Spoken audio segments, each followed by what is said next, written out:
Menjadi penyumbang suara terbanyak di masa pilkada, masing-masing paslon pilkada Jakarta berjanji akan memberikan insentif menarik bagi generasi Z atau Gen Z, mulai dari work from anywhere sampai memperbaiki adab untuk meningkatkan kemampuan para Gen Z ini bekerja.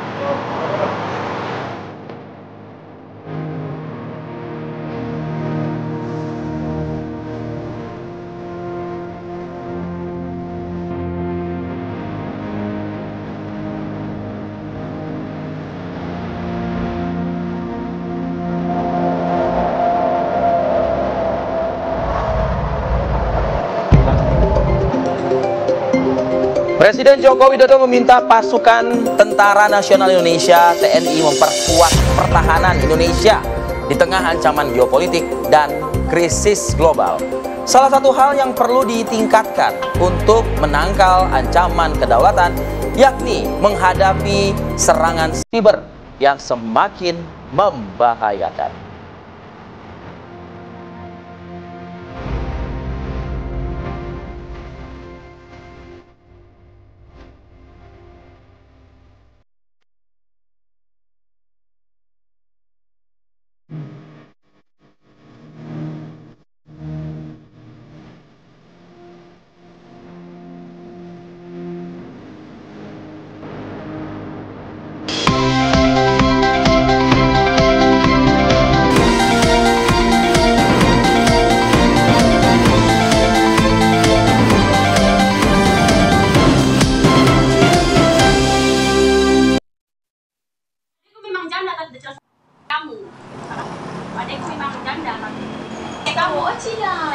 Viral sebuah video kekerasan terhadap seorang gadis 15 tahun yang dilakukan seorang mahasiswi cantik di Kabupaten Buton Tengah, Sulawesi Tenggara.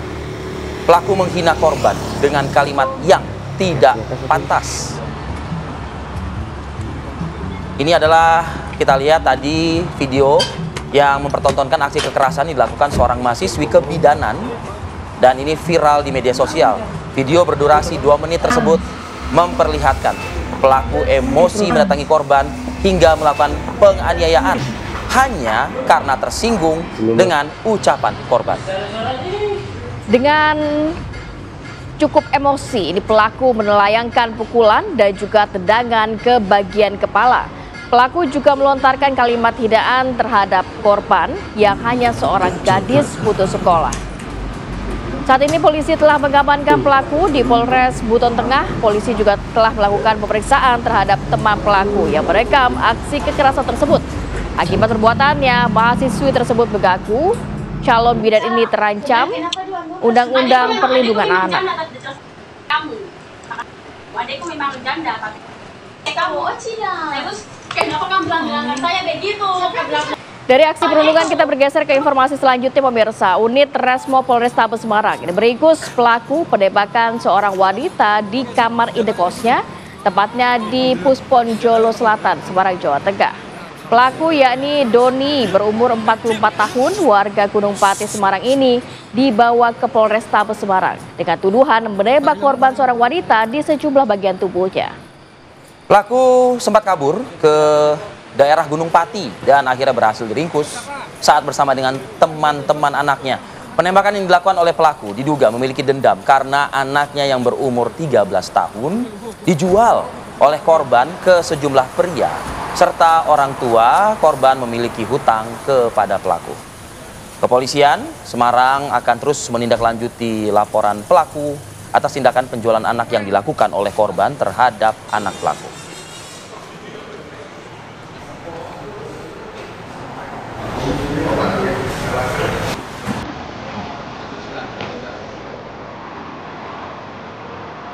Assalamualaikum warahmatullahi wabarakatuh. Selamat pagi pemirsa, selamat pagi para Gen Z.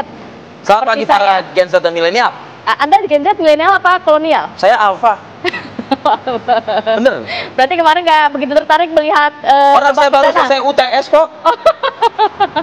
Karena ada nggak disebutin Gen Z gitu ya. Ini menarik karena juga dalam debat perdana Pilkada Jakarta juga menyoroti mengenai nasib generasi Z. Ya walaupun memang kita tahu Gen Z itu kan sebenarnya pemilihnya paling banyak kan? Enggak, tapi gini, saya juga agak nggak setuju. Kenapa tuh? Emang Gen Z doang yang doyan ngopi? Tadi kemarin dibahas tuh. Oh, minta gratis ngopi aja.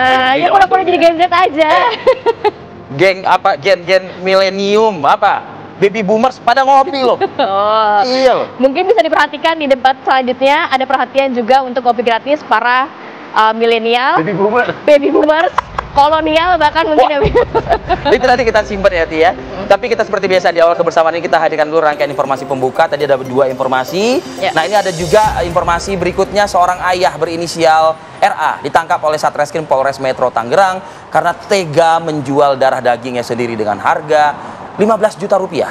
Diduga permasalahan ekonomi ini menjadi pemicu sang ayah yang tega menjual buah hatinya. Jadi diketahui ini peristiwa ini bermula saat pelaku RA ini melihat postingan di sosial media adanya permintaan terkait dengan pembelian anak dengan akun Mon atau Octavis, dan diduga permasalahan ekonomi yang mendorong pelaku yang tak lain ayahnya sendiri yang menjual sang buah hati. Mirisnya ya pemirsa, sang ayah menjual anak kandungnya untuk memenuhi kebutuhan ekonomi dan ibu korban sendiri bekerja di luar kota, tepatnya di Kalimantan. Sementara itu dengan dalih akan dibawa ke rumah saudara di wilayah Tangerang, pelaku mengambil korban yang sebelumnya dititipkan dengan ibu mertua. Namun dengan tega, sang ayah ini malah menjualnya sebesar 15 juta rupiah. Saat kembali bekerja dari luar kota, dari Kalimantan, sang ibu yang berinisial RD menanyakan di mana buah hatinya kepada suaminya. Namun pelaku menginformasikan ada dengan kerabatnya di wilayah Tangerang. Lantaran curiga, ini sang ibu kemudian mendalami dan juga mencari tahu dan mendesak suaminya di mana korban. Akhirnya jujur bahwa buah hatinya sudah dijual dengan nominal 15 juta rupiah pada tanggal 20 Agustus 2024 lalu.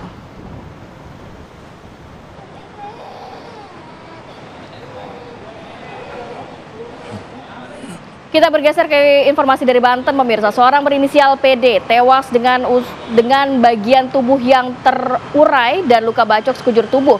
Diduga PD mencuri buah jengkol di kebun warga, tepatnya di desa SP5, Trianggining Jaya, Kecamatan Muara Lakitan, Kabupaten Musirawas, Sumatera Selatan.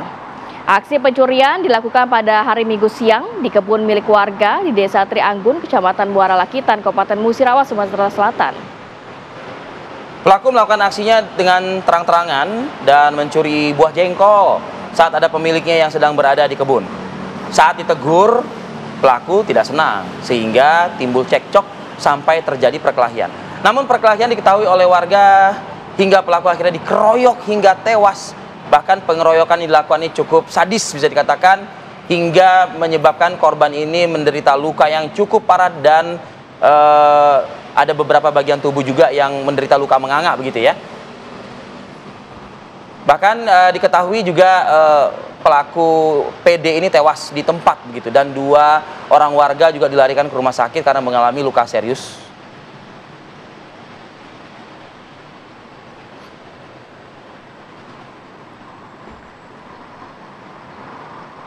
Seorang wanita lansia pemirsa ditemukan tewas di mangsa buaya usai jatuh dan hanyut ke Sungai Bilah, di mana 2 hari upaya pencarian orang yang sebelumnya diketahui hanyut di Sungai Bilah ini akhirnya membuahkan hasil. Seorang lansia ditemukan tewas mengapung di aliran Sungai Bilah di Kabupaten Labuan Batu, Sumatera Utara. Korban ditemukan dalam kondisi bagian tubuh sudah tidak lengkap, seperti lengan, kaki, dan perut korban. Korban diduga diterkam buaya saat mencuci pakaian di tepi sungai. Korban diketahui Wadi Boru berusia 65 tahun, warga Dusun Sei Mampang, Desa Setampang, Bilah Hilir, Labuan Batu. Dan kurang lebih selama 2 hari ini masyarakat dan juga tim gabungan melakukan pencarian menggunakan perahu karet dan juga perahu tradisional.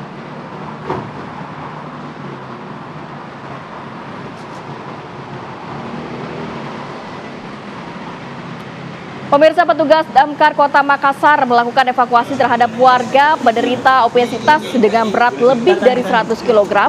Ini untuk dibawa ke rumah sakit setelah mengalami sesak nafas akibat kelebihan berat badan. Inilah proses evakuasi terhadap warga, yakni Riani Riko berusia 36 tahun yang berlangsung dramatis, tepatnya di Kompleks Gladiol, Kelurahan Pandang, Kota Makassar, Sulawesi Selatan. Ada 10 petugas yang terlibat dalam proses evakuasi Siapa punya mobil ini? Mobilnya. perempuan Di depan dia penderita obesitas ya. Dan diketahui saat ini penderita obesitas ini sudah menjalani perawatan di Rumah Sakit Grestelina Makassar untuk mendapati penanganan lebih lanjut. Riani Riko tidak bisa duduk sebelumnya hingga berjalan layaknya manusia normal karena mengalami kelebihan berat badan.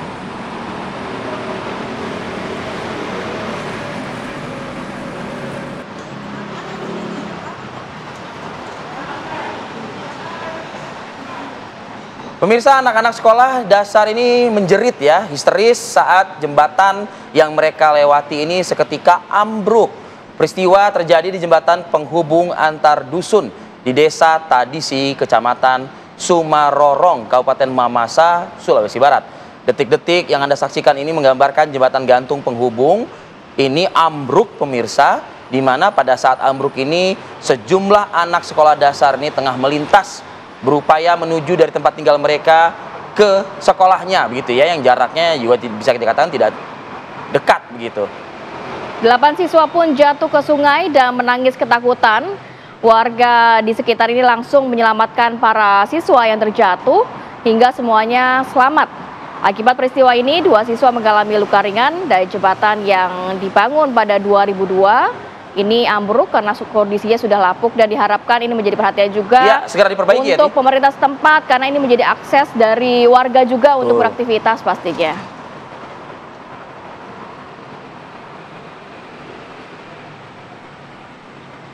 2002 jembatannya. 2002, sekarang sudah 2024. 22 tahun begitu ya. Yang saya agak miris lagi kalau misalnya emang maintenance checknya atau mungkin perawatan berkalanya kayaknya tidak ada ya kalau melihat kondisi dari jembatan sendiri ya, Via.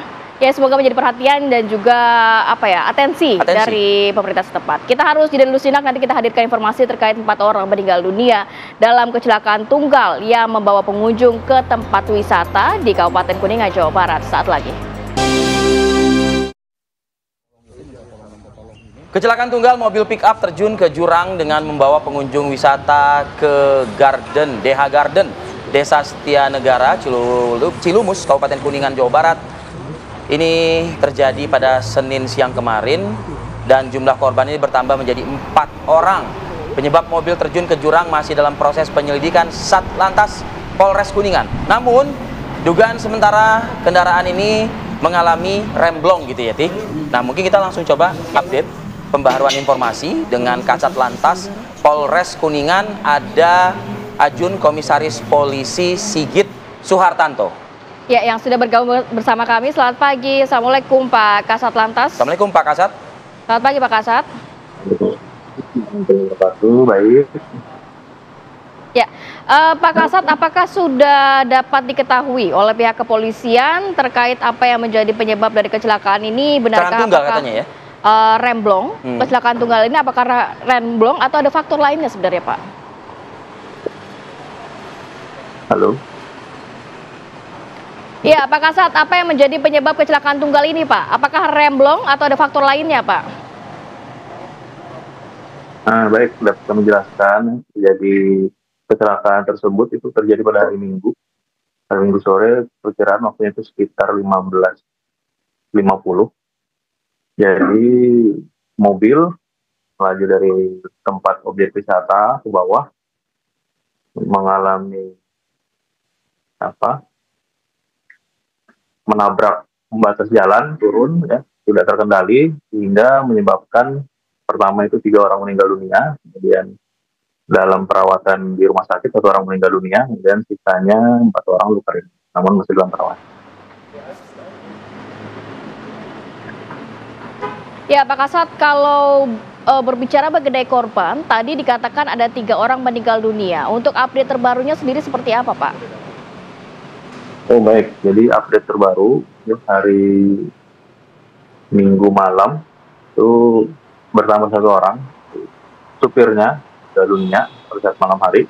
Jadi update-nya 4 orang meninggal dunia. Oke. Korban luka sendiri, Pak? Untuk korban luka-luka sendiri 3 orang masih dalam perawatan, dirujuk dari rumah sakit Kuningan ke rumah sakit Cirebon. 1 orang sudah kembali ke rumah. Kejadian pukul berapa Pak ini Pak? Kejadian sekitar pukul 15.50, Mas.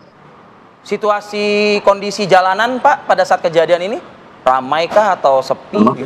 Di jalanan di objek wisata sepi, cuaca pun cerah, ya, memang jalannya menurun.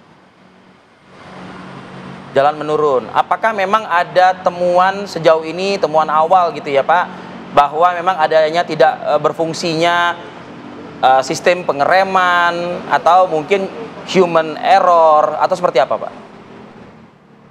Dari faktor-faktor kecelakaan, dalam ini kami Satlantas masih mendalami faktor-faktor kecelakaan, baik itu dari kendaraan, jalan maupun pengemudi. Baik, ini Pak, sebenarnya ini mobil jenis pick up ya Pak ya, bak terbuka lah gitu ya Pak ya. Nah, Betul. mereka yang korban tewas ini bisa digambarkan Pak posisinya di mana di kendaraan tersebut? Untuk posisi akhir memang di bawah yang menghadap ke arah utara, menghadap ke arah mobil. Malah untuk korban yang lain pada saat kejadian ada di lantai agak bawah lagi. Untuk posisi pada saat mengemudi, pada saat mobil berjalan, ya masih kami dalami sesuai nanti petunjuk dari keterangan saksi. Apakah ada dugaan awal penumpang tersebut berada di pick up-nya Pak atau di bagian belakang bak terbuka itu? Bagian belakang bak terbuka. Oh. Pak Kasat, kalau mobil ini sebenarnya dari mana tujuan kemana dan warganya apakah memang satu keluarga kah atau bagaimana? Baik, jadi warga dari Cirebon di tempat wisata mau ke bawah ke tempat parkiran. Okay. Sampai dengan saat ini sudahkah ada mungkin orang yang bertanggung jawab atas kejadian ini Pak yang sudah diminta keterangan oleh pihak kepolisian? Supir lah dalam hal ini begitu? Ya. Ya baik, sampai saat ini kami masih melakukan pendalaman, pemeriksaan saksi maupun kemarin juga sudah dilakukan olah TKP. Kami masih dalam proses lidik terkait dengan perkembangan kasus kecelakaan tersebut. Ada himbauan Pak, mungkin dari pihak kepolisian khususnya Satlantas? Ya, tentunya kami mengimbau bagi pengguna jalan seluruhnya di Kabupaten Kuningan tetap perhatikan keselamatan dalam berkendara. Semoga kita semua sadar mengenai pentingnya keselamatan dalam beraktivitas. Nah mungkin himbauan khusus Pak, apakah diperbolehkan sebetulnya Pak kendaraan pick up ini mengangkut orang begitu Pak? Ya, tentunya tidak diperbolehkan. Kami mengimbau agar tidak dilakukan seperti itu untuk pick up digunakan sebagai mobil pengangkut orang.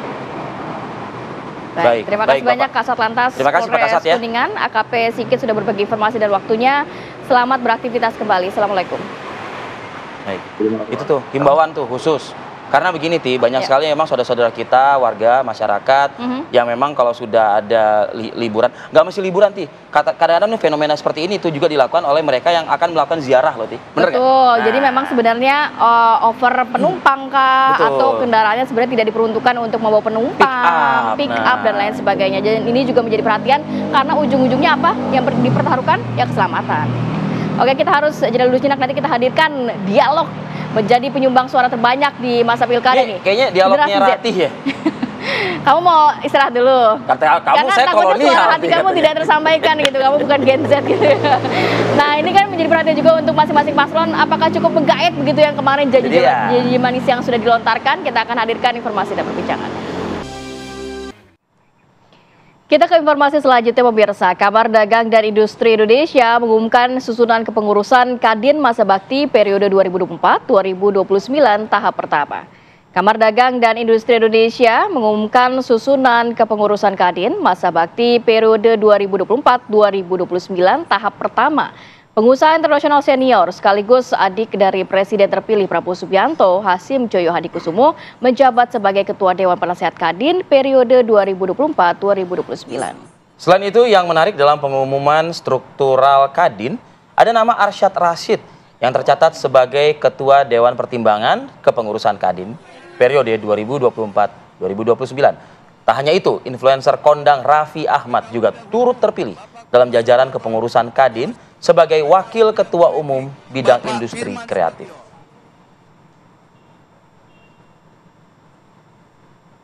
Kawan-kawan pers yang saya hormati, Assalamualaikum warahmatullahi wabarakatuh. Shalom. Saya dapat kehormatan untuk menjadi Ketua Dewan Penasehat, ya. Dan saya kira ini suatu saat yang tepat, ya, bahwa 2 minggu ya menjelang pelantikan Pak Prabowo dan Mas Gibran dan pembentukan dari kabinet, sudah ada sementara pengurus Kadin Pusat, ya. Kalau tidak salah 50% sudah diisi posisi-posisinya, termasuk Ketua Dewan Pertimbangan Pak Arsyad Rashid, terus saya sebagai Ketua Dewan Penasehat, dan ada lain-lain, ya. So tadi saya diberikan kesempatan untuk paparkan beberapa program dari Pak Prabowo Mas Gibran. Tadi sudah disebut oleh Mas Anin, dan saya yakin ini akan juga mendorong, ya, perekonomian kita, juga memberikan banyak kesempatan, banyak opportunities untuk dunia usaha, ya, termasuk tentu saja anggota Kadin. So itu sebetulnya, ya. Dan saya mengucapkan terima kasih kepada Mas Anin dan tim formatur termasuk Pak Jayabaya. Kalau dari pasangan Ridho, kami menambahi secara teknis, kalau mereka kena PHK. Dengan program jaminan Babe, maka kalau saya menjadi Gubernur Jakarta, Pasangan Ridho akan bikin program memberikan dana kekuatan sosial selama 3 bulan. kami sebagai gubernur kami akan membuka konseling 24 jam. Mereka bisa curhat apapun, mereka bisa menyampaikan unek-uneknya.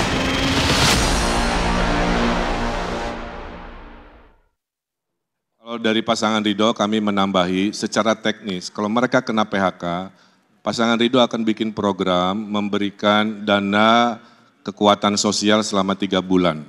Sebelum mereka bisa melamar kerja lagi. Nanti angkanya kita hitung sesuai kebutuhan APBD, ya. Itulah negara hadir kepada adik-adik Gen Z di rumah jika Anda kena PHK. Kedua, setuju work from anywhere. Bedanya insya Allah pasangan Ridho akan memperbanyak coworking yang sewanya gratis buat Gen Z di Jakarta. Termasuk minum kopinya, karena Gen Z ini konsumsi kopinya besar sekali dan mahal. Nanti kita kasih gratis kopinya. Yang berikutnya adalah mari fokus ke kekuatan ekonomi baru, yaitu ekonomi digital. Ekonomi kreatif yang akan berbeda dengan ekonomi orang tuanya yang sifatnya 9 to 5. penguatan sumber daya manusia, artinya ada masalah dengan sumber daya manusia, ada masalah dengan manusia. Manusia bukan hanya tubuh tapi jiwa. Sehingga masalah adab itu harus dibenahi dulu. Sehingga kemauan untuk bekerja itu menjadi tinggi, menjadi tanggung jawab dari keluarga.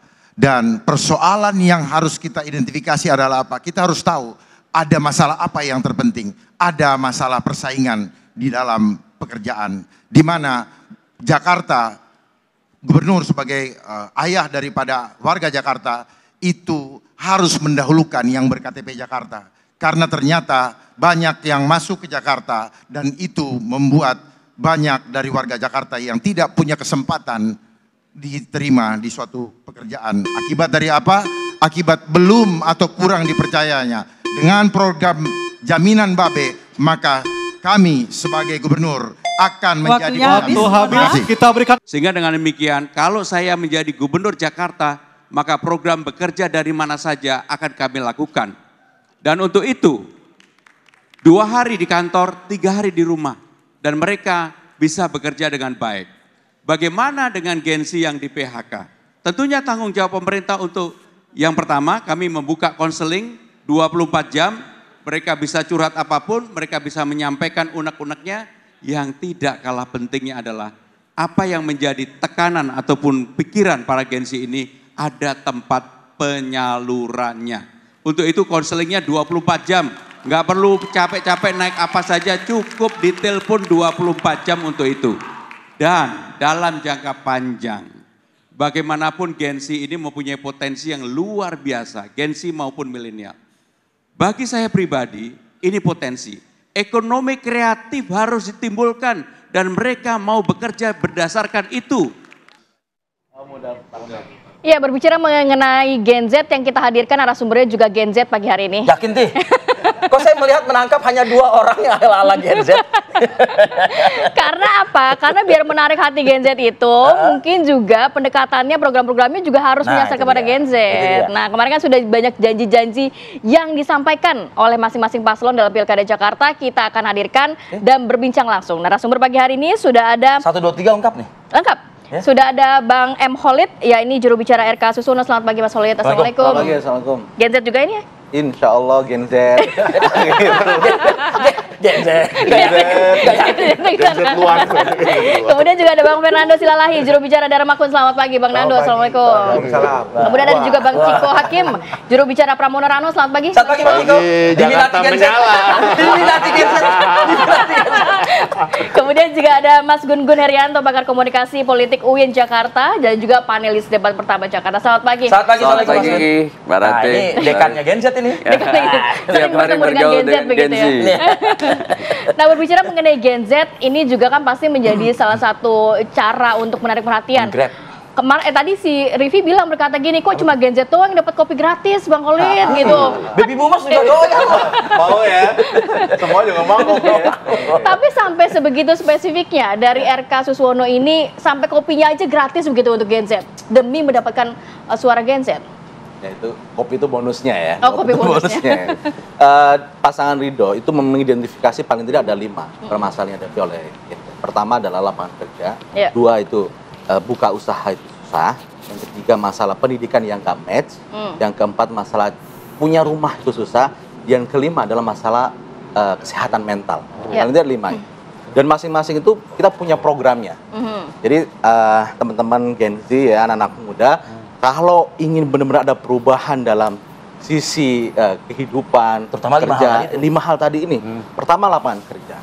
Kita lihat ada sekitar 354.000 pengangguran di Jakarta. Dan catatannya nih, garis bawah ini, itu 53% itu anak muda, terutama generasi zilenial tadi. Nah, apa nih permasalahan utamanya apa? Karena mereka belum punya keterampilan yang dibutuhkan oleh dunia usaha. Nah, solusi praktis dari pasangan Ridho adalah kita mempunyai namanya program pelatihan siap kerja, yakni kolaborasi antara dunia pendidikan dengan apa? BUMD, Pemprov, dan sektor swasta. Sehingga anak-anak muda Gen Z ini punya pengalaman kerja dan keterampilannya itu sesuai dengan dunia usaha. Kerja, ya. Ya, itu yang pertama. Yang kedua, masalah dunia usaha. Nah, dunia usaha ini anak-anak muda ini kan punya imajinasi, punya kreativitas. Nah, tugas seorang gubernur nanti, dia harus memberikan kesempatan yang seluas-luasnya dengan cara apa? 1, membuat inkubasi bisnis. 2, program wirausaha muda. 3, nah ini yang sudah dilakukan oleh Kang Emil waktu di Bandung. Ya, Bang Ridwan Kamil, Wali Kota membuat namanya Bandung Creative Hub. Itu menyerap 17 sektor ekonomi kreatif, termasuk ekonomi digital. Sehingga anak-anak muda ini kan kreativitasnya tersalurkan. Dengan tadi co-working space yang gratis, plus kopi. Itu hub juga? Iya, betul, hub. Itu mereka 1, dapat inkubasi bisnis. Yang kedua, dapat akses pembiayaan yang mudah. Yang ketiga adalah mereka mendapatkan mentor-mentor bisnis dan juga tempat co-working space yang gratis. Sehingga mereka bisa membuat produk-produk, karya-karya, startup, dan sebagainya. Tapi kabarnya Ridho ini nggak setuju ya dengan work from anywhere.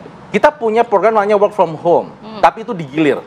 Ya, itu tidak semuanya. Karena kalau semuanya work from home nanti industri pasti akan bermasalah. Tapi kita akan memiliki pergiliran di sana.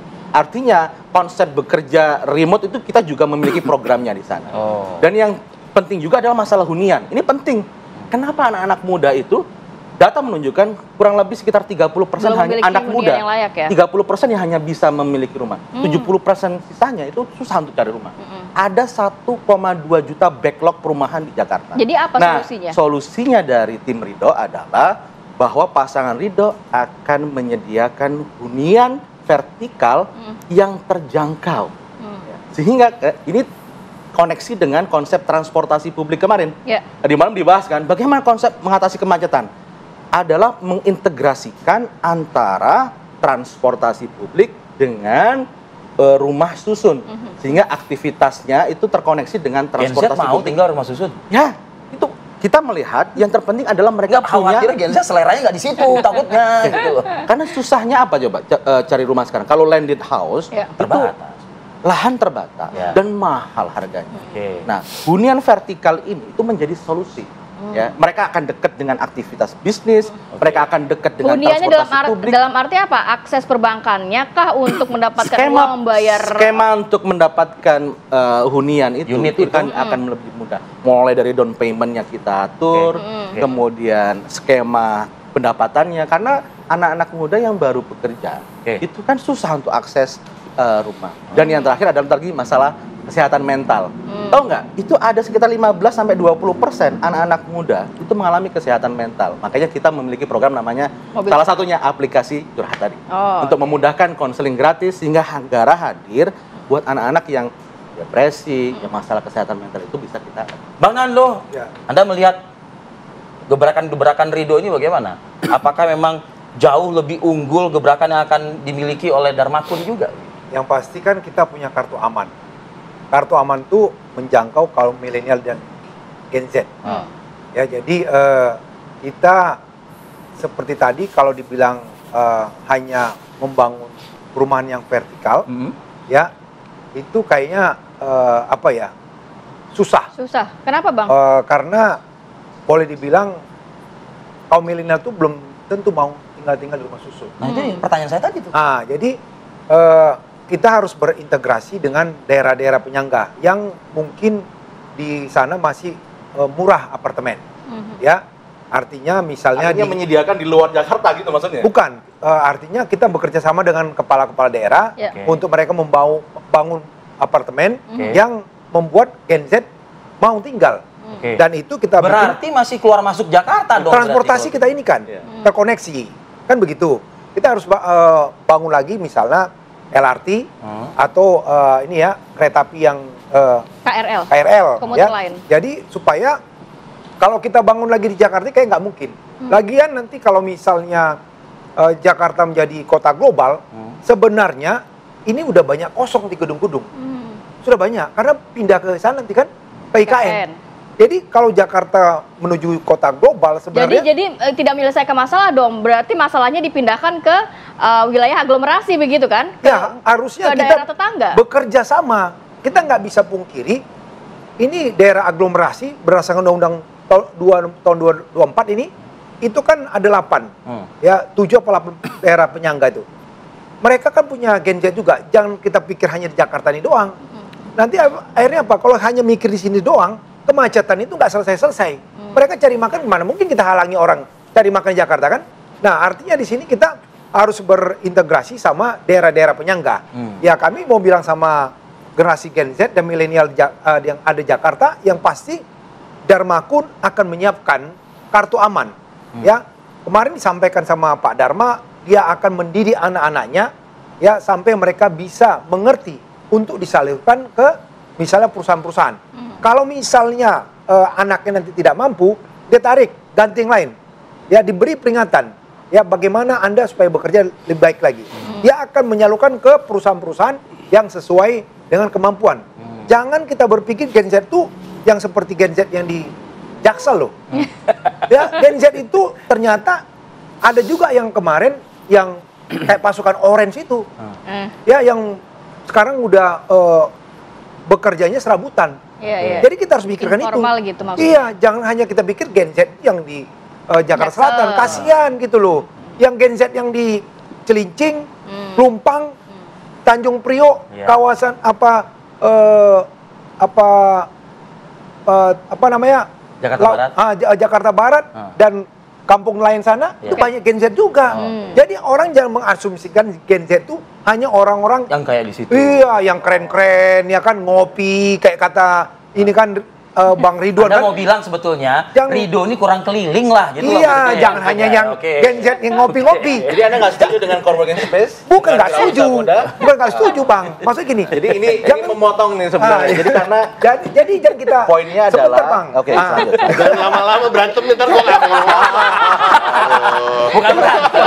Bukan berantem. Untuk memastikan, setuju nggak dengan coworking space yang gratis? Oke, bagus. Setuju dengan program kita. Kita kasih kesempatan Bang Jibo ya. Kita yang baik akan kita dukung. Iya, Cuman iya. saya mau bilang Oke, good, yang paling good. intinya gini, bang. Jangan berpikir Gen Z itu yang hanya dikasih ngopi. Iya, iya, Oh, iya. Itu maksud saya. Jadi nggak semua Gen Z butuh ngopi begitu ya, poinnya gitu. Oke. Bang Ciko, Gitu loh. kalau Anda melihatnya dua ini seperti apa? Kemudian kan kalau dari Mas Pram sendiri sudah fokus juga kepada work from anywhere begitu ya. Dua ini salah semua dia. Saya tahu. Yang betul tuh Nikita Mirzani sama Nikita Mirzani. Nggak nyambung ya. Jadi gini, pada prinsipnya saya setuju sama Fernando tadi terkait dengan Gen Z. Gen Z ini kan tentang usia. Jadi ini bukan bicara soal strata, nggak bicara soal lifestyle. Lifestyle Gen Z itu berbeda-beda gitu ya. Mereka juga grow up di tempat tumbuh di tempat yang berbeda, ya lingkungan yang berbeda, kultur yang berbeda. Nah, Gen Z ini permasalahan utamanya kalau buat mereka. Nah, buat mereka dan permasalahan utama yang sebenarnya itu kadang-kadang berbeda. Kadang-kadang buat mereka ini concernnya kan digital, concernnya lapangan pekerjaan mungkin itu umum ya, concernnya terkait dengan lingkungan gitu. Tapi sesungguhnya kan permasalahannya lebih kompleks dari itu. Kalau dari rentang usia itu, rentang usia Gen Z ini kalau nggak salah dari antara 12 tahun, nah ini kan bukan pemilih ya, kalau kita bicara soal pemilih 17 sampai 29, belum sampai 30 tahun gitu. Rentang usia itu satu permasalahannya pendidikan tentunya, bagaimana mereka bisa melanjutkan kuliah. Nah ini yang paling penting. Nah makanya juga kita akan melanjutkan namanya KJMU itu ya, untuk mahasiswa berprestasi. Kita berikan juga pendidikan gratis sampai tingkat perguruan tinggi. Tidak hanya pendidikan, Bang Ciko kan udah produktif juga artinya. Kan belum selesai. Oh ya, okay. Kan? Nah setelah itu, di dalam pendidikan yang kita bicara bagaimana mereka bisa mendapatkan pendidikan di perguruan tinggi, di situ kita akan bekerja sama juga berkolaborasi dengan korporasi-korporasi, termasuk BUMD. Bagaimana selama kuliah mereka tetap juga magang. Setelah magang selesai kuliah mereka digaranti untuk bisa mendapatkan itu pekerjaan. dicarikan oleh Pram Rano itu nanti? Iya dong, kerjasama dengan korporasi-korporasi, dengan BUMD, tentunya ada insentif juga buat korporasinya, entah apa itu masih kita kaji insentif untuk korporasi yang mau bekerja sama di bidang itu satu. Yang kedua juga kalau kita bicara work from everywhere, nah ini juga penting ya, Gen Z ini mau bilang males ntar marah ya, tapi agak hati-hati, tapi bukan malas gitu ya, ingin lebih bebas lah gitu ya, nggak seperti Gen X ya, seperti gua nih, gua bukan boomers, lo enak aja lo. Jadi mereka lebih senang untuk mempunyai waktu-waktu luang gitu ya, dan mereka nggak peduli jam kerjanya sebenarnya gitu ya, artinya mereka harus kita berikan ruang terkait dengan work from everywhere. Tapi work from everywhere ini sesungguhnya kan juga menguntungkan bagi perusahaan-perusahaan dan institusi-institusi. Kenapa? Mereka akan lebih irit dalam hal overhead.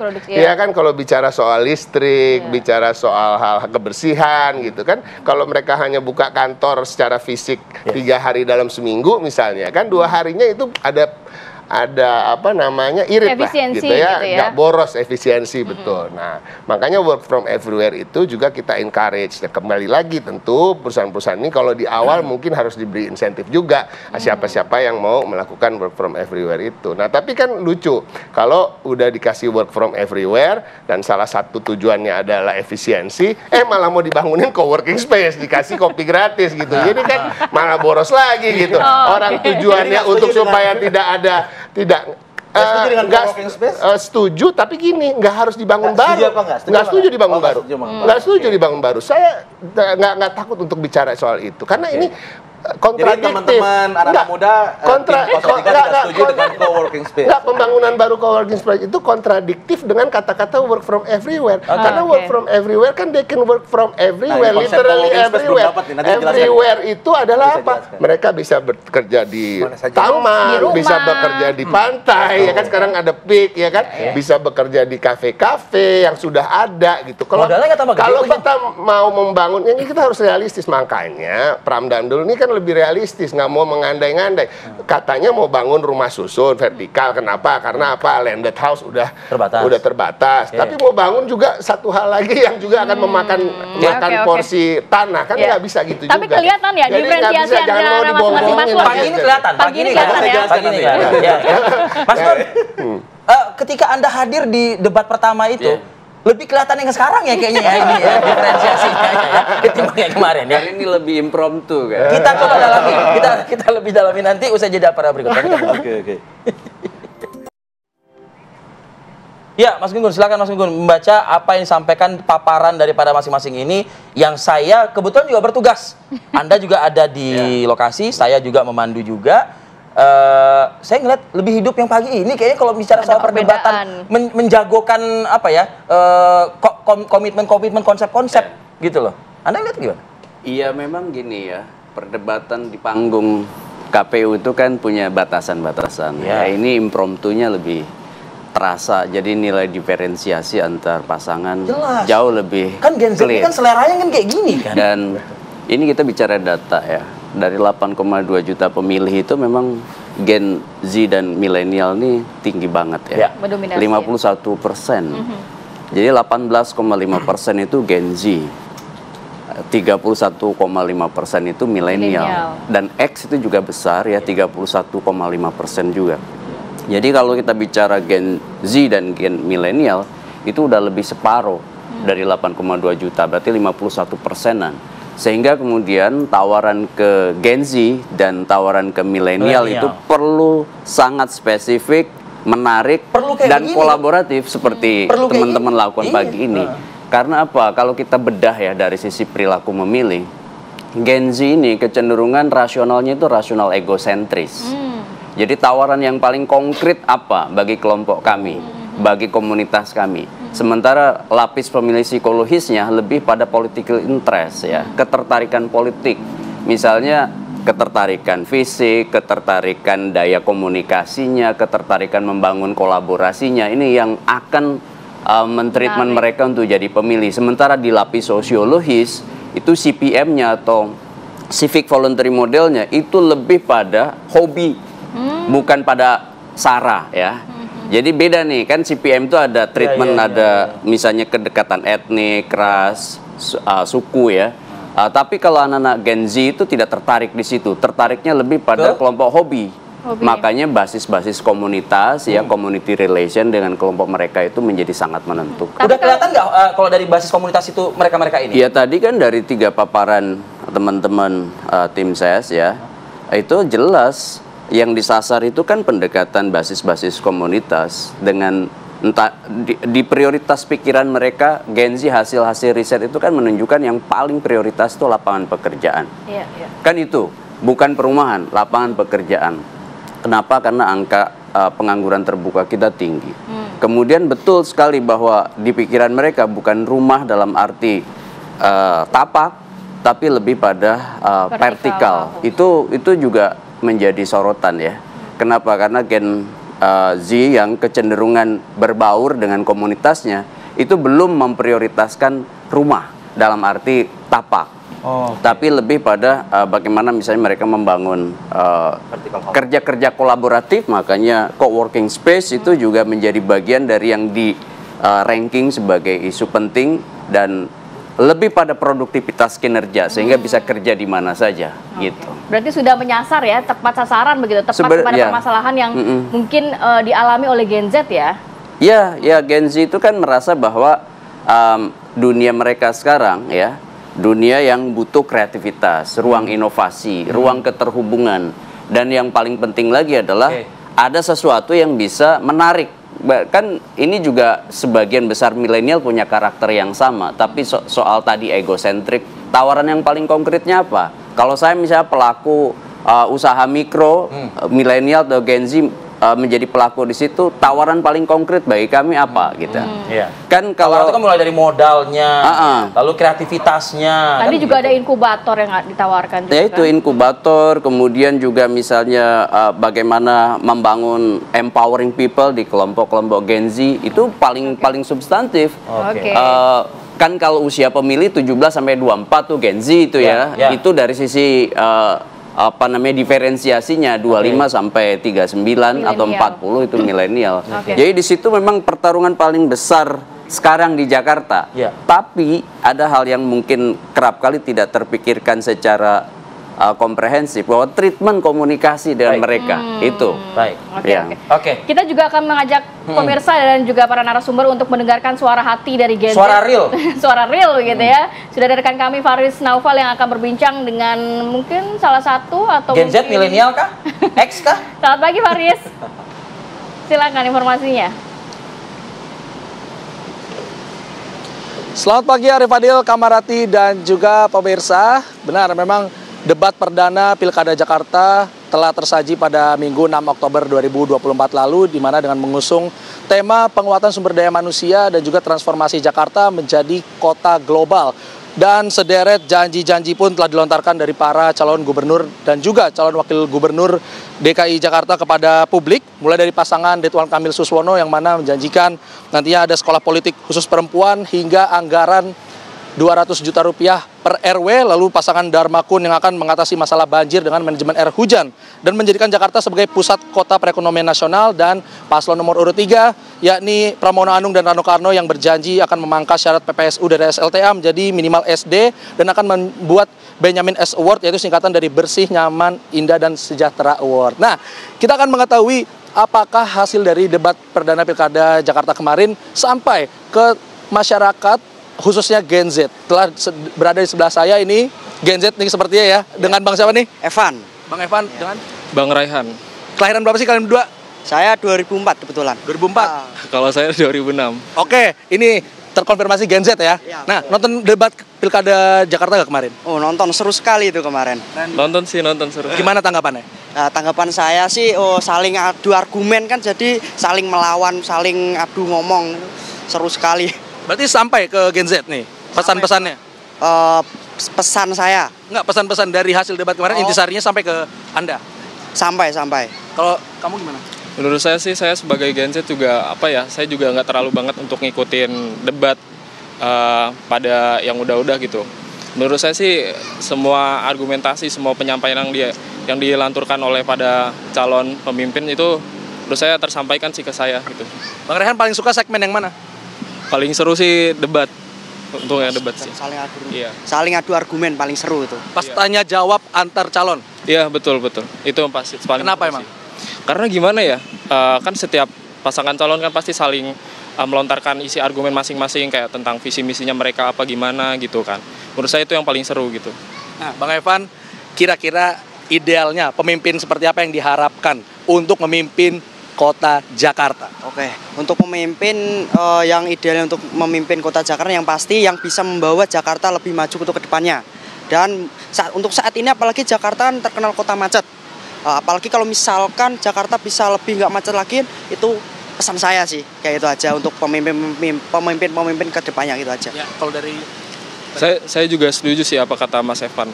Karena gimana ya, tiap visi misi dari tiap pasangan calon kan itu juga salah satu janji daripada mereka kan gitu. Apalagi kan sekarang juga banyak banget masalah yang ada di Jakarta. Semoga sih untuk kedepannya juga bagi para pemimpin, semoga untuk visi misinya semoga tersampaikan semuanya dengan rata. Itu aja sih. Amin, semoga Jakarta dipimpin oleh orang yang tepat. Udah pada 17 tahun berarti ya? Udah punya KTP? Udah. Jangan golput? Ya, siap milih nanti? Siap dong. Udah ada pilihannya ya? Udah. Siapa? Oke, jangan dijawab. Ya, itu dia pemirsa. Ternyata tanggapan dari Gen Z ini mantap-mantap. Terima kasih ya, Mas Evan dan Mas Rehan waktunya. Ini Mas Evan tadi pengusaha ya. Kamu mahasiswa sedang belajar bahasa Jerman. Semoga sukses Gen Z. Ya, itu dia Arif Adil Kamarati. Nanti kita akan nantikan debat Pilkada Jakarta berikutnya pada tanggal 27 Oktober 2024 mendatang. Demikian, kembali ke Anda di studio. Baik, terima kasih Faris Naufal. Tadi sudah berbincang dengan dua Gen Z 2004 dan 2006. Pengen jadi pengusaha, wirausaha Nah, dua-duanya. itu dia. Itu kan sedikit suara hati dari Gen Z ya. Nanti tanggapan dari masing-masing narasumber seperti apa, kita tahan dulu. Kita akan kembali saat lagi. Baik, kembali lagi di Apa Kabar Indonesia Pagi. Saya mau ke Bang Khalid. Tadi dua Gen Z ternyata keinginan menjadi pengusaha. Ya itu sekian banyak lah mungkin Gen Z yang ingin jadi pengusaha. Nah kalau dari sisi Bang Khalid sendiri tadi ada beberapa poin yang disampaikan oleh Mas Gun-Gun. Konkret gitu loh. Apa yang diinginkan oleh Gen Z, walaupun tadi kata Bang Ciko tidak sesuai dengan kebutuhannya, tapi mereka tetap butuh yang konkret, yang real, yang bisa direalisasikan. Tadi sebutkan ada 5 isu besar yang akan diusung oleh pasangan Ridho. Pertama tadi terkait lapangan kerja. Lapangan kerja ini sangat krusial karena anak-anak muda itu penganggurannya sangat tinggi sekali. Tadi 53% itu adalah anak-anak muda. Sehingga keterampilan mereka itu harus ditingkatkan. Match antara pendidikan dengan dunia usaha dan dunia pemerintahan itu harus digabungkan. Makanya kita keterampilan dalam bentuk sertifikasi kah atau kurikulum di pendidikan ya? Magang. Jadi anak-anak muda ini lulus sekolah kan. Dari hasil survei Susenas, 70% dari pengangguran anak muda itu adalah lulusan SMK justru. SMK dan SMA. Artinya, akar masalahnya adalah koneksi atau matching antara pendidikan SMK, SMA ini dengan dunia usaha dan dunia kerja itu terbatas. Maka solusinya adalah magang di Pemprov, di BUMD, dan sektor swasta. Itu menjadi solusi yang sangat penting. Terus yang kedua, masalah dunia usaha. Tadi saya agak berbeda pandangan dengan Bang Ciko dengan pasangan 3. Co-working space. Co-working space itu bukan hanya fasilitas untuk dia gratis bisa datang dan melakukan aktivitas kegiatan ekonomi, tapi yang terus digratisin kopi gitu ya. Itu pasti siapa yang nggak mau digratisin kopi kan? Tapi yang nanti jadinya bukan buat kerja, buat nongkrong lagi di situ ya. Yang paling penting adalah co-working space ini adalah bagian dari membangun ekosistem dunia usaha, ekosistem buat anak-anak muda membuat kreasi bisnisnya. Ini yang harus dipentingkan. Jadi anak muda itu satu butuh tadi nggak ngomong gitu, cuma co-working space doang. Harus dipancing 3. Harus dipancing 3. Jadi panjang-panjangin nih. Coba lihat visi-misinya bener nggak di situ? Kayak tambah-tambah ini tadi ya, tambah-tambah. Tiba-tiba akal nih. Inspirasi dari pertanyaan itu. Jadi co-working space ini itu bagian dari ekosistemnya. Makanya kita memiliki namanya Jakarta Creative Hub. Itu yang dilakukan oleh Bang Ridwan Kamil waktu di Bandung, punya Bandung Creative Hub. Dan terbukti menghasilkan, menurunkan pengangguran dari angka 10,9% jadi 8%. Ada 2,6% diturunkan dengan konsep ekonomi kreatif. Jadi konsep co-working space sebagai salah satu elemen itu penting. Nah, yang kedua adalah mentor, yang ketiga adalah menyediakan akses permodalan yang mudah. Makanya salah satu programnya adalah kredit tanpa bunga untuk yang usaha ultramikro. Sehingga ekosistem terbangun, mentornya ada, akses permodalannya ada, inkubasi bisnisnya ada. Karena anak muda itu kalau hanya sekedar work from everywhere, kalau nggak ada mentornya, kalau akses pembiayaannya tidak ada, kalau tidak ada ekosistemnya akan susah. Ekonomi akan tumbuh, bisnis akan tumbuh jika ekosistemnya bagus. Dan itu yang ditawarkan oleh. Jadi paparan dulu di awal, serangannya terakhir. Dan nanti yang masalah putus sekolah, pasangan Ridho memiliki program juga pendidikan gratis. Sama di sini. Kita sama nih. Ada di sini sih. Ya, buat yang putus sekolah karena banyak anak-anak muda kita yang juga putus sekolah. Tadi hanya menyasar Gen Z yang di Jakarta Selatan ngopi. Karena saya tadi singgung masalah Gen Z itu dia harus kan waktunya terbatas. Bahwa saya di kampung nelayan pun ada Gen Z. Ada juga Gen Z. Milenial juga ada di situ. Gen Z milenial di kampung nelayan ada. Seleranya sama nggak? Kan seleranya sama nggak? Jangan co-working space model-model ngopi-ngopi, jangan gitu dong. Tapi setuju kan dengan co-working space? Ya, setuju aja, tapi jangan dibilang masalah itu hanya ngopi-ngopi. Jadi treatmentnya harus berbeda-beda dong. Jangan diparsialkan. Jadi artinya Gen Z milenial itu setiap wilayah ada. Ya, kasihan nanti saya mau bilang sama Gen Z milenial yang nonton ini ya, kasihan Anda kalau hanya yang dipikirkan itu Gen Z milenial itu Jakarta Selatan, yang ngopi-ngopi. Ya udah sama Dharmakun berarti mau diapain ini? Ya ini kan ada kita bikin pendidikan. Tadi saya udah katakan ada pendidikan, mereka dididik. Kalau misalnya Gen Z milenial itu yang mungkin hanya tamat SD atau SMP, disalurkan kepada pabrik-pabrik. Kalau kita dengarkan langsung tadi suara dari masyarakat, mereka ini pengen wirausaha, mereka pengen wirausaha cari cuan langsung kata dia begitu. Wirausaha tuh nggak langsung jadi orang kaya, enggak dong. Wirausaha itu kan bisa ya misalnya jual apa yang kecil-kecil di rumah. Usaha mikro lah ya. Wah, mikro. Jadi jangan orang berpikir usaha tuh langsung nanti besok beli Mercy. Jangan gitu dong. Artinya pendidikan yang tadi Anda katakan itu pendidikan. Kalau di Rido kan ada kredit tanpa bunga. Semacam kayak mentoring, pendampingan. Pendampingan. Kita bikin balai kerja, latihan kerja. Yang pasti bukan hanya menyasar Gen Z yang tamat-tamat SMA, kuliah. Karena apa? Ternyata di Jakarta nih pendidikan wajib 12 tahun itu belum dapat semua. Kasihan loh. Belum rata. Belum rata. 12 tahun itu belum rata. Jangan kita cerita misalnya ada program bilang satu keluarga satu sarjana. Yang 12 tahun aja belum tercapai. Ya kan? Jadi nggak usah muluk-muluk satu keluarga satu sarjana. Saya mau bilang tersinggung sebelah kanan nanti. Satu keluarga satu sarjana belum tentu semuanya kayak gitu. Kenapa? Belum menjangkau pendidikan wajib 12 tahun yang dicanangkan pemerintah belum dapat. Jadi ngapain kita Dharma akan mulai dulu dari situ. Dharma mulai dari situ. Kita nggak muluk-muluk. Lihat ini para penonton yang Gen Z ya sama milenial. Dharma tuh nggak banyak apa muluk-muluk. Programnya yang real, nyata, yang bisa dijangkau dengan anggaran APBD Jakarta 84 triliun. Ya kan? Nggak, jangan bilang nanti saya kasih kalian ngopi-ngopi. Emang mau ngopi aja kerja? Mau ngopi aja. Itu bahasa bapak saya itu. Bang Ciko, anggaran Jakarta besar ya kan? Tapi tadi dikatakan juga emang efektif tuh kalau misalnya Gen Z-nya dibiarkan bekerja dari mana saja, produktivitas nggak ada pengawasan, nggak ada pemantauan. Karena tiba akal, co-working space jadi Palu gak ada space. Apa lo mau gua ada gitu. Co-working ya co-working, balai pelatihan ya balai pelatihan, creative hub is another thing gitu. Kita nggak boleh menggabungkan karena tiba-tiba ada pertanyaan yang mendesak gitu, Lid. Jadi gini, jadi pada prinsipnya konsisten lah dengan visi misi gitu. Maksudnya kalau mau jujur, keberpihakan pada Gen Z itu ada di semua paslon. Ya, ini gue jujur aja nih. Gue sebagai yang paling tua di sini. Jangan bawa-bawa tua. Nanti kita sebut baby boomer tersinggung juga nanti.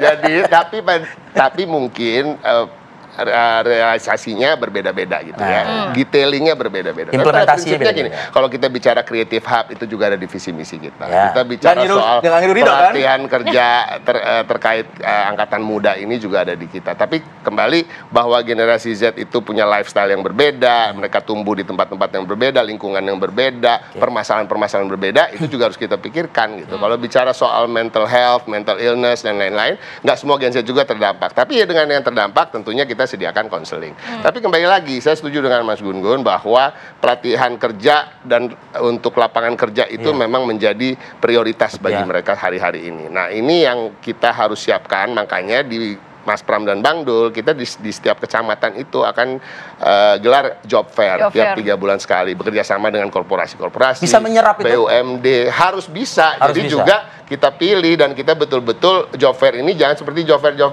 ada sekarang. Jujur aja, job fair yang ada sekarang seakan-akan wah ada job fair dapat kerja, padahal kriteria untuk mendapat pekerjaan itu sangat sulit, ya kan, dipenuhi oleh teman-teman Gen Z. Nah, tapi pada prinsipnya ini harus betul-betul dilakukan secara serius dengan political will yang benar-benar serius. Jadi jangan juga cuma lip service, karena semua program ini sebenarnya bagus. Kalau dari program-program yang sebelumnya, kalau zilenial kena PHK apa solusinya?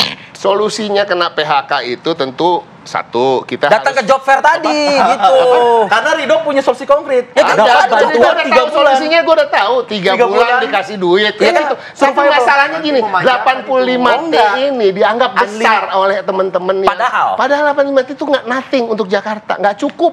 Ya, jadi kita nggak boleh gratis-gratis. Lo mau MRT gratis juga kan sama. Tapi semuanya ada di mana-mana, tahu. Ada di mana-mana. Itu welfare state ada di mana-mana. Di Finland, negara maju itu luar biasa. Tahu. Jadi kalau tahu ya, di negara-negara maju. Baik, tapi waktu Anda habis. Bicara negara maju, PPD-nya berlipat-lipat dari Jakarta yang jadi kota global. Berlipat-lipat dari kita. Jakarta yang jadi kota global ya. Global salah satunya adalah apa? Bagaimana kita butuh memberikan employment benefit anak-anak muda yang di PHK. Semuanya mau gratis. Itu 85T defisit, Bos. Jadi 120T barusan gue itu. Masalah kita tidak memiliki konsep untuk mengatasi PHK.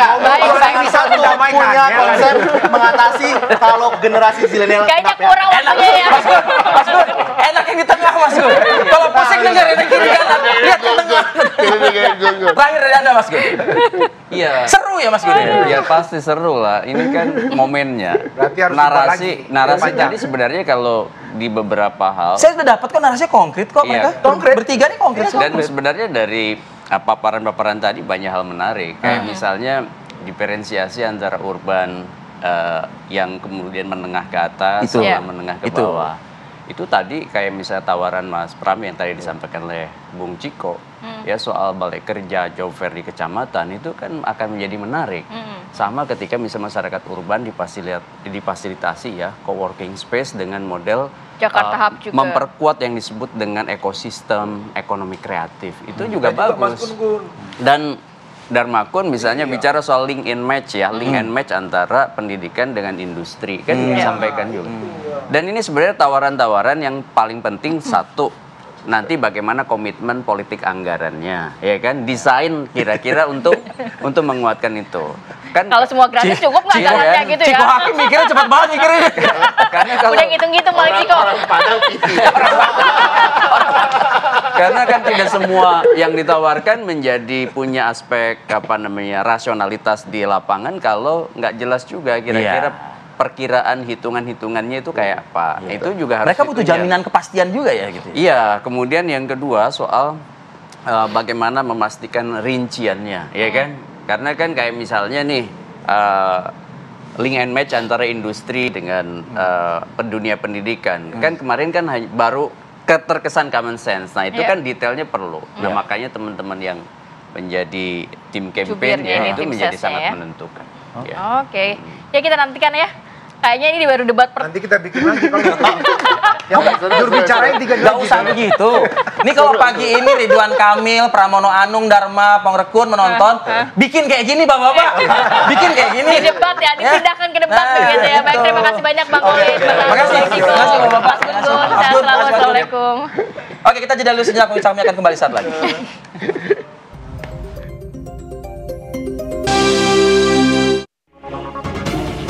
Karena tantangan ke depan memang tidak semakin mudah.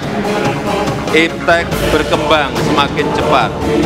Ancaman cyber semakin berbahaya. TNI harus terus memperbaiki diri, terus mengikuti perkembangan zaman.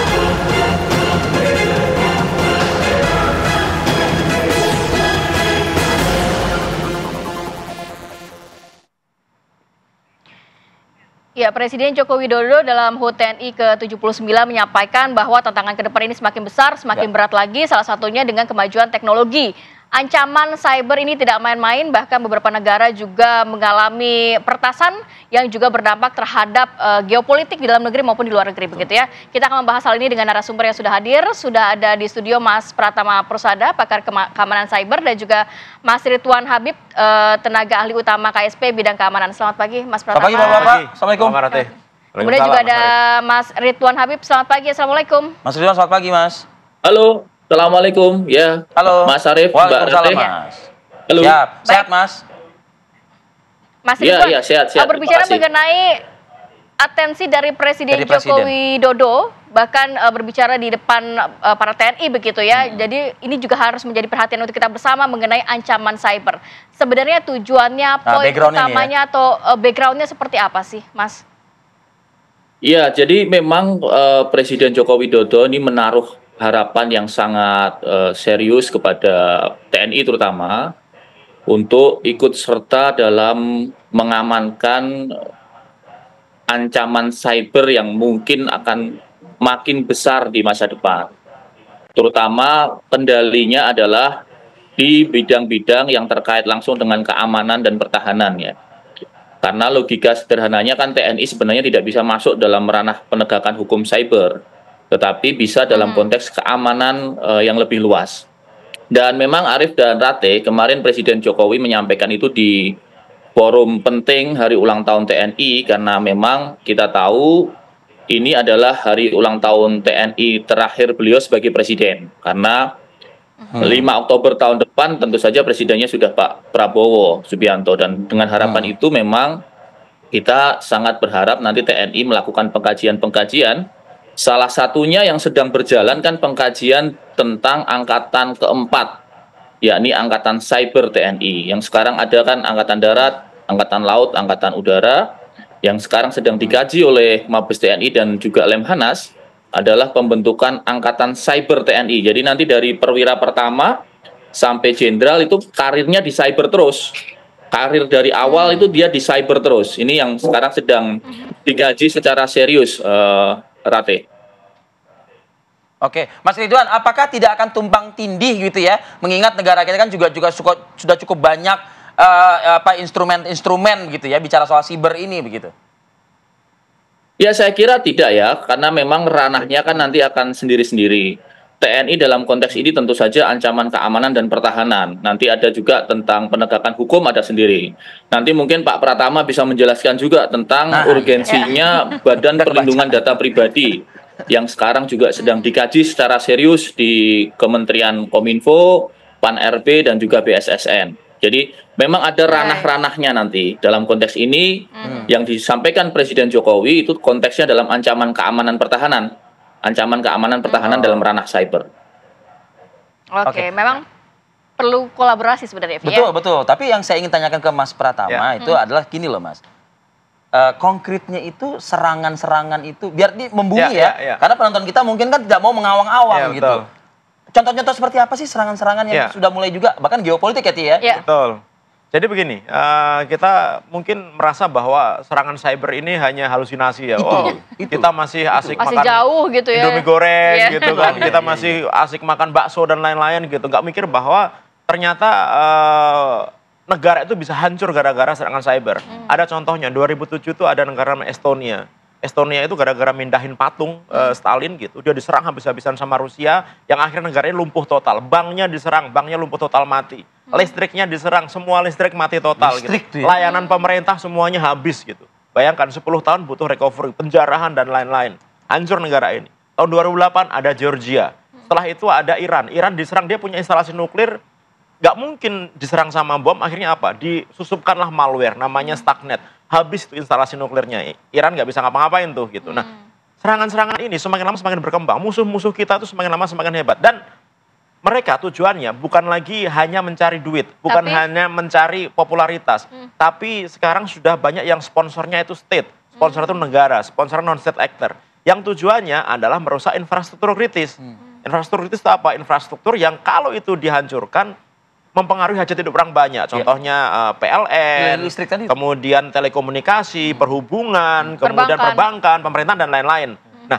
Siapa ketika ada serangan itu yang bertanggung jawab kan gitu. Ketika kita melihat saat ini, kita punya nih sebenarnya stakeholder cyber yang sudah ada ya. Ada BSSN, ada Kominfo, ada Badan Intelijen Negara, kemudian ada Cyber Mabes Polri, ya kan, ada Kementerian Pertahanan gitu. Tapi kira-kira melihat situasi saat ini, berdaya nggak sekarang? Kan kita lihat kebocoran pusat data nasional, kemarin kebocoran pajak, sebelumnya BPJS Kesehatan, KPU, Telkom, sampai Istana Negara pun juga diretas begitu. Nah, ini stakeholder ini saya belum bisa mengamankan negara kita nih. Bagaimana kalau ada serangan musuh? Kecenderungan main pingpong jadinya begitu. Iya, itu benar semua. Buktinya kalau misalnya ada kesalahan, selalu membuat menyalahkan instansi lain, selalu menyalahkan orang lain gitu, selalu mencari kambing hitam gitu. Padahal memang itu ketidakmampuan kita gitu. Itu harus kita akui gitu. Nah oleh karena itu kenapa saya bilang awalnya saya berpikir bahwa nanti dulu lah bikin angkatan cyber gitu. Tapi ternyata dengan melihat situasi seperti ini harus paralel nih. Angkatan cyber harus jalan, stakeholder ini juga harus benar-benar berjalan dengan baik. Nah, angkatan cyber ini kenapa kok harus dibentuk? Karena saat ini ancaman yang bisa menghancurkan negara itu kalau untuk Indonesia ya bukan kayak perang antara Israel Palestina, bukan Rusia Ukraina, nggak akan bom-boman. Bukan perang fisik ya. Menghancurkannya itu pasti akan menggunakan ancaman cyber. Kita pernah dites tahun 2017 ada malware namanya WannaCry gitu. Kena Rumah Sakit Dharma harapan kita. Itu begitu dia dialog untuk menyerangan, kita nyalain laptop ya Mas Arief ya. Nggak usah kita apa-apain, tiba-tiba langsung terinfeksi, semua filenya terenkrip, nggak bisa dipakai. Setelah itu ada NotPetya. Bukan hanya filenya yang rusak, tetapi sistem operasinya juga rusak. Jadi komputernya rusak total. Nggak usah diapa-apain gitu. Nggak usah kita klik apapun gitu. Nah, itu nanti akan menjadi ancaman kita. Bayangkan kalau misalkan semua bank seluruh Indonesia tiba-tiba rusak total. Mas Arief punya duit banyak kan, punya ATM. Amin. Tidak bisa dicairkan, tidak Nggak bisa mau ke ATM dari komputer, mau ke Iya, bank nggak bisa. Bank punya duit banyak, dia nggak ngerti itu duitnya siapa karena sistemnya rusak. Kebayang nggak? Belum sistem pemerintahan. Saat ini Indonesia sedang besar-besaran ngomongin masalah digitalisasi. Semua pemerintahan, sistem pemerintahan dibuat digitalisasi. Kita membuat Inakuf dan lain-lain. Itu yang mau melindungi siapa? Nah, itu peran-perannya akan seperti apa? Kan ini sudah banyak begitu ya, Mas ya? Betul. Nah, artinya adalah TNI perlu berperan di sini, perlu melindungi negara kita ketika serangan itu sudah berniat menghancurkan negara kita dengan menghancurkan infrastruktur kritis. Tetapi tentu saja kita harus ingat, nggak bisa TNI berdiri sendiri. TNI nanti harus berkoordinasi dengan stakeholder yang ada ini supaya apa? Tidak terjadi penumpukan wewenang gitu. Harus ada pembagian yang jelas sehingga setiap institusi ngerti apa yang harus dikerjakan gitu. Oke, saya ingin ke Mas Ridwan ya, Mas. Ini pembagian ini nih, Mas, yang tentunya perlu ada semacam kayak apa istilahnya blueprint kah? Nah, gitu ya. Ada petnya, ada mapnya juga begitu, Mas Ridwan. Dijawabnya nanti. Kami akan kembali saat lagi. Ya, langsung saja ke Mas Ridwan Habib. Mas Ridwan, gimana tadi menjawab tadi, Mas? Siapa melakukan apa, ya? Lalu di bagian mana, ya kan? Karena ini perangkat-perangkat kita cukup banyak begitu. Blueprintnya harus jelas gitu loh, Mas Ridwan ya. Sarif, ini penataannya sedang berjalan. Tentu saja pemerintahan Presiden Prabowo ini kan sinambung dan sinergis dengan pemerintahan Pak Jokowi. Ada beberapa yang sedang dirancang, misalnya Badan Perlindungan Data Pribadi, itu nanti akan mengamankan dalam ranah swasta ya, terutama berhubungan dengan pihak penyedia aplikasi. Nanti mungkin Mas Pratama bisa mengelaborasi itu lebih dalam. Yang kedua tentu saja penguatan BSSN, yang sekarang sudah setingkat menteri, nanti kemungkinan juga akan sama dan nomenklaturnya barangkali ada tambahan-tambahan penguatan di situ. Nah, yang ketiga yang masih memang dirancang tadi, angkatan keempat itu, angkatan cyber. Nah, memang ini perlu hati-hati, walaupun memang negara tetangga kita, Singapura, itu sudah punya angkatan cyber, yang mereka sejak perwira pertama itu sudah ada. Nah, nanti kita sedang bahas ini, sedang didalami Mas Arief, apakah memang bisa dalam waktu 2-3 tahun ini atau memang harus menunggu dulu. Tadi yang seperti yang sampaikan Mas Pratama, memang harus hati-hati memilih kader-kader atau calon-calon taruna, calon-calon perwira yang memang mereka mempunyai kemampuan cyber. Memang ini kekhususan khusus kan, tidak bisa sembarang orang memang. Dan ini insya Allah sedang digaji secara serius oleh Mabes TNI. Mas Ridwan, kalau kita mengatakan angkatan keempat, ya kan ada darat, laut, udara, dan juga angkatan keempat ini begitu. Nah, ini kan semuanya kan militer ya yang ada di dalam itu kan, kita ketahui itu. Nah, apakah ini tidak akan menjadi satu hal yang berbahaya? Artinya kan ini kan menjadi satu kekuatan yang utuh ya, bicara soal militer di situ. Apakah ini bisa juga nanti akan berkontribusi non militer di angkatan keempat ini? Ya, tentu saja justru semakin kuat, semakin tangguh, semakin baik untuk Indonesia. Karena kan ini mengamankan Indonesia dari ancaman luar, ya. Tentu saja tidak ada fungsi-fungsi, misalnya memata-matai warga negara, itu tidak ada. Apalagi di era demokrasi hari ini kan semua serba terbuka, semua serba netizen itu bisa tahu segala hal sekarang. Dan kita tidak bisa lagi menutupi apapun, Mas Arief. Jadi memang tidak perlu dikhawatirkan. Justru makin kita kuat di cybernya, deterrence atau efek gentar kita di kawasan makin baik. Negara-negara besar sekitar kita akan menjadi segan dan respect gitu. Oke. Mas Pratama, apa poin atau catatan Anda terkait regulasinya, rekrutmennya, kemudian agar memang tidak tumpang tindih dan lain sebagainya untuk memperkuat nantinya? Ya, tadi Mas Ras menyebutkan ya memang ada banyak yang harus diperbaiki di sini. Sebenarnya core of the core dari sini adalah SDM. Gitu. SDM-nya, kenapa SDM-nya? Karena kita harus menempatkan orang-orang yang benar, yang pintar, yang memang berkompeten ke dalam angkatan ini, dan itu harus direkrut dengan benar-benar. Jangan nanti, sorry ya gitu, karena mau naik bintangnya akhirnya pindah ke situ, nggak punya kemampuan gitu. Nah, ini menurut saya organisasi yang bisa multi stakeholder. Bisa dari sipil atau dari swasta yang penting dia punya kemampuan, dia direkrut, dia bisa masuk ke angkatan cyber gitu. Jadi nggak harus dari TNI gitu. Tapi mungkin nanti diberikan pelatihan-pelatihan khusus ya. Hacker-hacker yang jago-jago gitu, kemudian direkrut, kemudian dipastikan dulu merah putih di darahnya gitu. Kemudian bisa menjadi salah satu bagian dari angkatan cyber ini gitu. Jadi kalau hanya mengharapkan dari TNI saja, menurut saya agak jauh. Mungkin nanti 10-20 tahun lagi bisa. Tapi sekarang agak jauh. Kenapa? Karena ini akan dibentuk kan gitu. Dan waktunya menurut saya kita berlarian dengan waktu nih. Kalau perkiraan saya mungkin sekitar 5 tahun, bisa sampai 10 tahun ini gitu. Oleh karena itu harus segera dimulai. Nah, apalagi yang perlu perbaiki masalah regulasi. Di Undang-Undang TNI nggak pernah dibahas masalah cyber. Di Undang-Undang Pertahanan Negara nggak pernah dibahas masalah cyber gitu. Ini harus perbaiki dulu nih semuanya nih gitu. Nah, setelah diperbaiki regulasinya, perekrutan siapnya benar, nanti nyiapin infrastrukturnya begitu, karir petnya dibikin dengan benar, masalah diklatnya juga harus diklat yang benar begitu, sehingga ini bisa jadi negara yang kuat. Bayangkan saat ini pasukan tempur kita nih, darat, laut, udara nih ya, kalau kita perang dengan misalkan negara-negara besar gitu, mereka sudah tahu kekuatan kita nih. Mungkin kita bisa bertahan beberapa hari saja gitu. Tapi kalau kita punya angkatan cyber, mungkin kita bisa menjadi angkatan yang terkuat di dunia gitu. Karena apa? Kita punya orang-orang pinter. Asal syaratnya apa? Bikin benar-benar profesional. Memang waktunya tidaklah bisa instan begitu ya kalau bicara hal harus ini. Harus ada prosesnya ya. Harus ada prosesnya. Baik, kalau gitu kita akhiri dulu nih diskusi kita pada pagi hari ini. Terima kasih Mas Pratama. Terima kasih Mas Ridwan Habib. Terima kasih Mas atas waktunya pagi ini Mas dan penjelasannya. Rate, makasih Mas Sukses Pratama. Baik, dan informasi dan perbincangan tadi juga harus menutup jumpa kita kali ini. Akhir kata, saya Kamarati Kusuma. Arif Hadi pamit undur diri. Terima kasih. Sampai jumpa.